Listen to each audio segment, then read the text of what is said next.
lovely people. I'm Ifeanyi Mado and welcome back to my channel. So yes, the most asked question people have been asking me is how do you go to the UK to study? What are the processes involved, the visa requirements, finding school, and just the cost in traveling. And guess what? I finally decided to answer these questions. So that's what this video is about, okay? But guys, please be sure to give this video a big thumbs up if you do enjoy it. Subscribe to join the family, and yes, enjoy. So yes guys, as I said earlier, the video is about studying in UK, the processes involved, visa requirements, and the total cost. So first of all, let's deal with study in UK, the processes involved. Watching this video, you probably want to study in the UK, right? So first of all, you Google and find the school you want, and be sure to check the requirements. Number one. And one great thing about schools in UK is, guys, most schools do not take application. After you found the school and then you check the eligibility and you see that yes, you are eligible for it, you apply and you upload the needed document. It depends on what you want to do, or whether you are coming to do a postgraduate or an undergraduate course. That will determine the kind of document you have to upload. If you want to do your master's, you are first of all going to upload certificate from your BSc degree. You have to upload that. Second, you have to upload your transcript. Anyone can come first, whether your transcript first or your certificate first, but your certificate, your transcript from your previous BSc degree. Thirdly, your IELTS. That is if you wrote IELTS. If not, some schools do accept your English proficiency. It's just a letter basically from your previous school letting them know that all of your courses were done in English. Once you have access to that, you are good to go. But if not, you can equally upload your recommendation letter or your English proficiency letter, or even your WASSCE. Yes, some schools look at the WASSCE, the English, and see how much you scored in English. If you scored from B upwards, you are qualified. B upwards, or even up to a C. Yes, even up to a C, you qualify. I said was for masters. If it's undergraduate, you are also going to upload your transcript from your senior high and then your certificate. So for us in West Africa, upload our WASSCE certificate. And then thirdly, your English proficiency as well, or your IELTS if you did right. And then if you are below 17 years, you need a letter signed by your parents stating that they are allowing you, to go further your study. If you are more than 18, you don't need that. You wouldn't need that, okay? You've applied and uploaded your document. If everything suits what the institution wants, they either give you a conditional offer, an unconditional offer, or they might deny you. But let's talk about the positive ones, okay? Once you upload every needed document and everything fits their criteria, you obviously get either a conditional or an unconditional offer. So with the conditional offer, it means that you need to probably upload another kind of document, So whatever it is that they will need you to upload to be able to transfer from conditional to unconditional, you need to upload it. They are going to state it in the letter. But if it's unconditional, meaning you need to move straightly to the next level. But if it's conditional, you need to let it get to unconditional before you can move to the next level. Say you've gotten your unconditional letter, the next you need to pay a deposit. It will even be stated in your unconditional offer. You need to pay your deposit. Ranges from £2,000 to probably 5,000. It depends on the school, okay? Some schools will take £2,000. Some, like my institution first, they took £2,000, but now it's £3,000. Some up to £5,000. So it depends on the institution. So you pay your deposit. Or if you are exempted, meaning you could be on a scholarship. So if you're on a scholarship, you don't have to pay the deposit. Deposit is for self-funded people who are paying their own fees, or maybe their parents are paying, those kind of a thing. You need to pay the deposit. But if you are on a scholarship, especially government scholarship. I honestly don't know about other scholarships. You don't need to pay the deposit. All you need to do is upload your scholarship document or letter stating that you are on scholarship. Then you'll be exempted. If not, you need to pay the deposit. So after you have paid your deposit and the institution receive that amount, they are going to let you know. So the next step will be for you to request for your CAS. CAS simply means Confirmation of Acceptance of Studies, CAS. Yes, so you request for the CAS. So after you've requested for the CAS, credibility assessment or interview. Yes, it's basically going to be mainly about your intent for coming to the country. So it's just a credibility test. How credible are you? Are you really coming to the country to study? And do you have the funds for it? So it's just, the name says it, or credibility. So when you pass that, you move to the next level. But please, you need to prepare, okay? Because they usually give you time for the credibility assessment or interview. Prepare for it. Get your document and everything set, because they might ask for it. Document you used to apply, say your WASSCE and all of that, your proof of funds, guys, it's really, really important, okay? They might also ask, how are you going to fund yourself and all those things. So make sure you know all of that. You are going to study, so you have to have all that at your fingertips, right? They are going to cross-check it to make sure everything you said also aligns. Then you move to the next level, and that will be, you are going to be issued a CAS, Confirmation of Acceptance of Studies, if you did pass the interview. Okay, we are good to go, guys. Once you've gotten all these steps, search for the school, you find the school, check the criteria, make sure everything is fine, you apply, you upload your document, are just basically good to go. After the CAS interview and your CAS has been issued, you move to the next level, and that is the visa requirement. What and what you need or you require for the visa application, because you need to get all of that at hand. Okay? First of all, before you apply for your visa, please make sure you have your CAS. It's not after the credibility interview, you've not been issued a CAS and you go apply for the visa. You need the CAS to apply. You need the CAS to apply for your visa. So please make sure your CAS is in your hands. You have your CAS before you apply for the visa. So after you've gotten your CAS, you go online and apply. You need to go to gov.uk and then you follow the steps. You type in your student visa application step by step. You just do that online, okay? But make sure you have your CAS. Make sure your proof of funds is ready before you apply for your visa. So if you are a self-sponsored student, make sure you have your bank statement, your pay slip. Make sure that you have at least your first year tuition fee in the bank, and then make sure you have money for living expenses for at least 9 months. So your tuition fee and then your living expenses for at least 9 months. Even if it's a 12-month program or a 1-year program, you have to have a living expenses for at least, meaning you can have more than that. Maybe 10 months, 11 months, even 12 months, that's fine.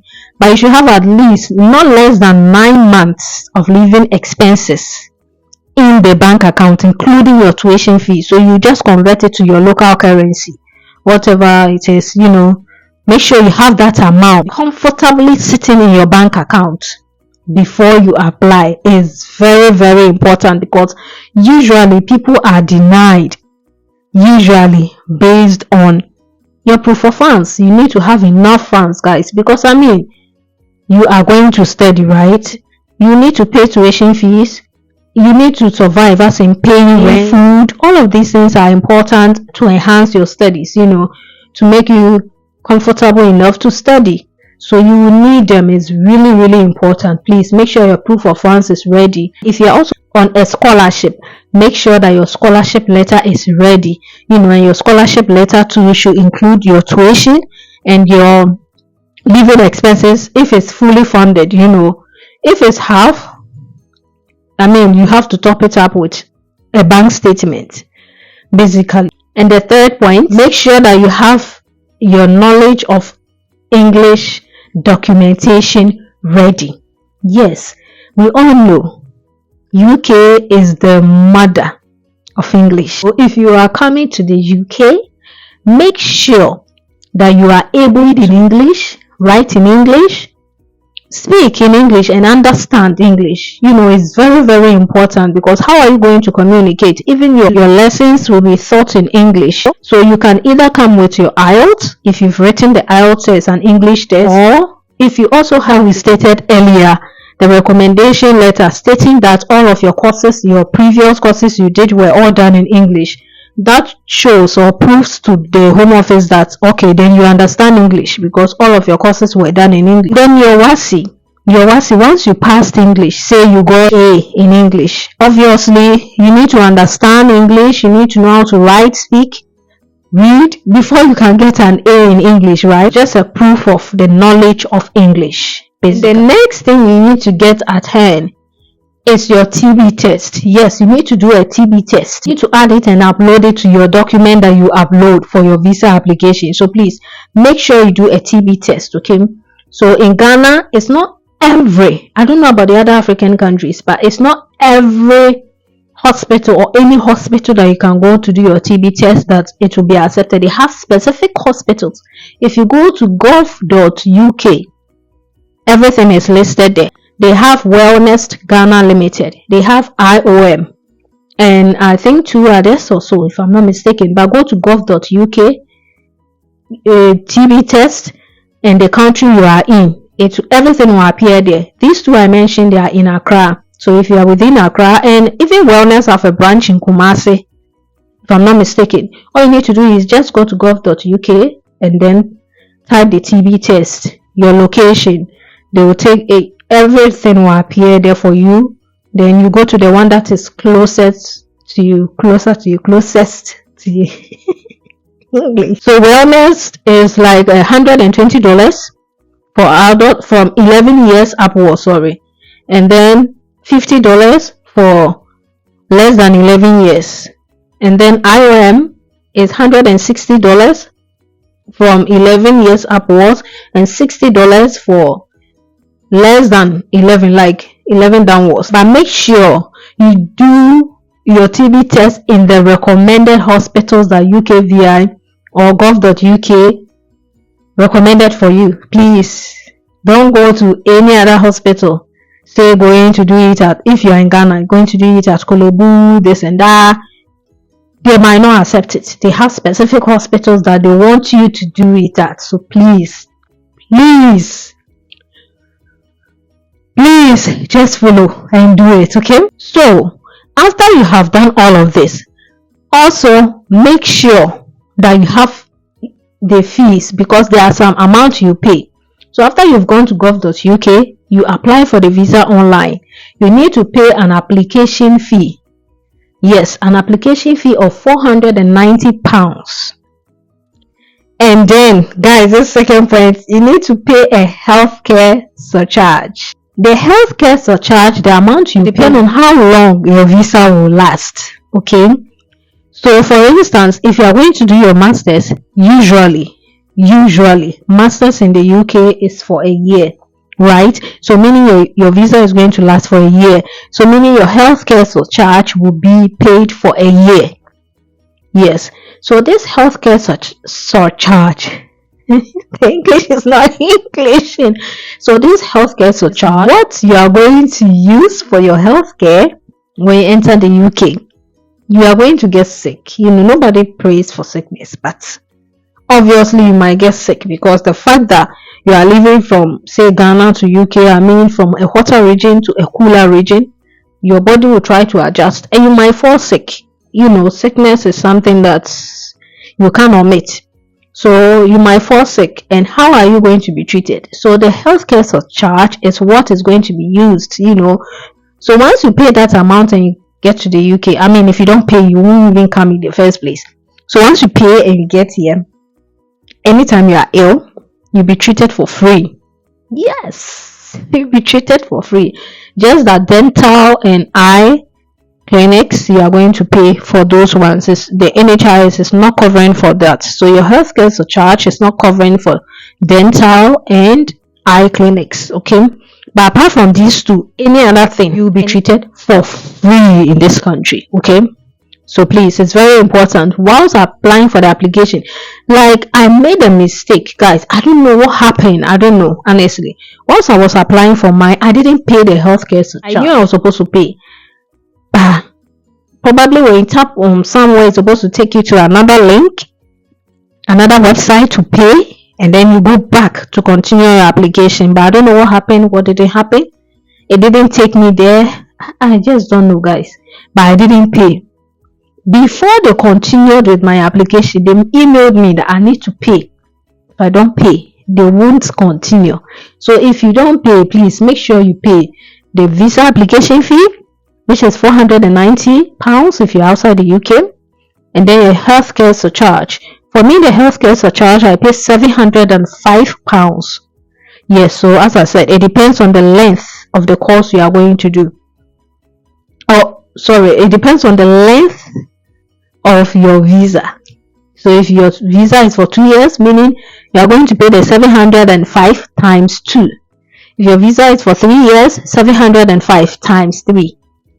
If your visa is for 4 years, 705 times 4, in that order. But if it's a year, it's £705.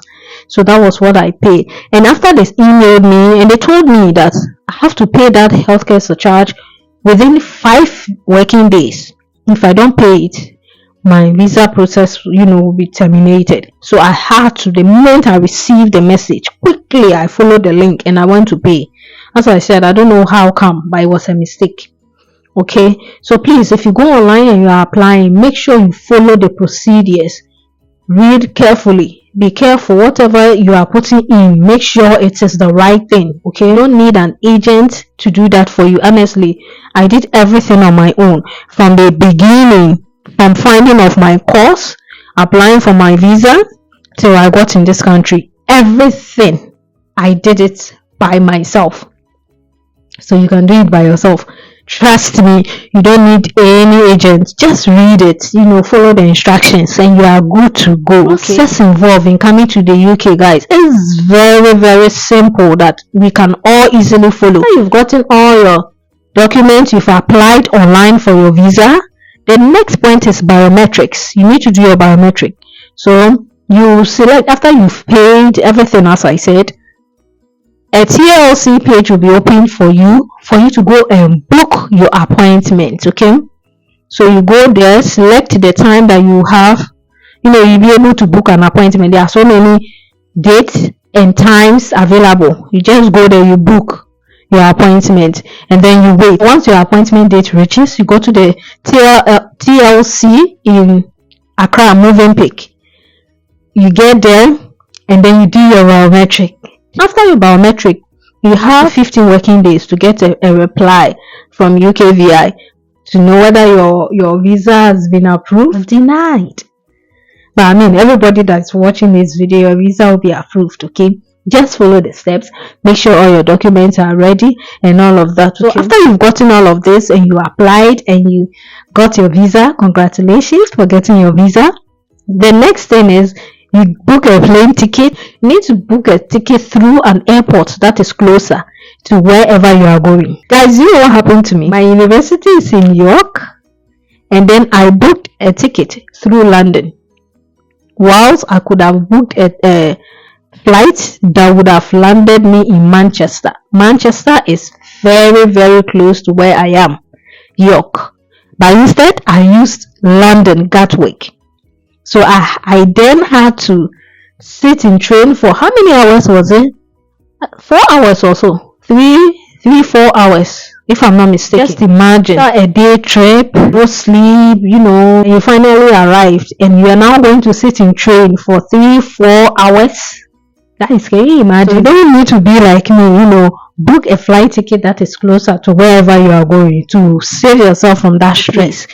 You have to take note of that as well. The next thing is, make sure, guys, you get all of your documents with you. So what I did is I got a file, a plastic file that I put all of my documents in it. My TB test, make sure your TB test is with you, like in your hand luggage, your handbag or something. Don't put it in your main suitcase because they are going to ask for it. Your TB test, your pass, your proof of accommodation. Okay guys, sorry, when you are also applying for your visa, you will need to upload your proof of accommodation because you need to tell them where you are going to stay when you enter the country. Okay, so sorry I didn't add that, but it's part of it. You need to add your proof of accommodation, like where you are going to stay. So for me it is the school's accommodation, and once you apply for the school's accommodation, they are going to give you like an email stating it and everything, so you can print that out and add it to your document. So I printed mine out. Okay, so it was part of the document, my proof of accommodation, my TB test, my CAS, like all of my document that I listed, even my school document, my certificate, everything was in the envelope because I didn't want, go and get it. You might not know which one they might ask for. Yes. And another thing too, guys, I had my yellow fever card with me. I had my COVID vaccine card with me. So yellow fever, COVID, and your passport. Obviously you need to have your passport if you are traveling, and even during your application you need to add your passport. Okay, that's why I didn't mention it, because we all know you need a passport for it. So all of these documents was inclusive me at the airport, because I didn't want any, you get there and you ask for a document and maybe you added it to your main luggage. You cannot get access to it until you cross. So you need to get all your documents, all, just be on the safer side, get all with you. If they don't ask for it, voila, I had to give my proof of accommodation. Then they asked me where to describe, like leaving from Gatwick to where my school is. I should describe how I'm going to find my way, So I had to describe. I said, okay, from here, God, I've forgotten now, but I knew that to my fingertips. She was like, welcome to the UK. I was like,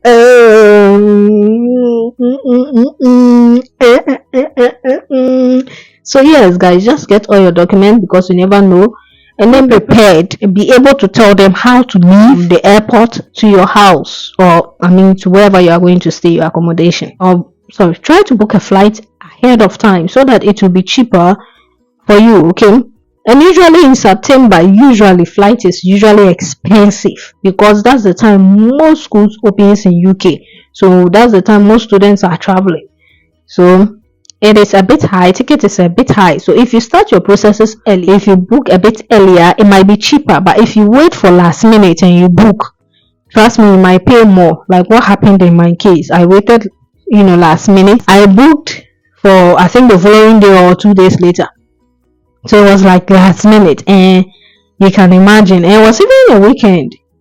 Yes, it was a weekend. So you can imagine it was really high. So please don't be like me, book ahead of time. Once you have everything set, try and book ahead of time, and then you are good to go.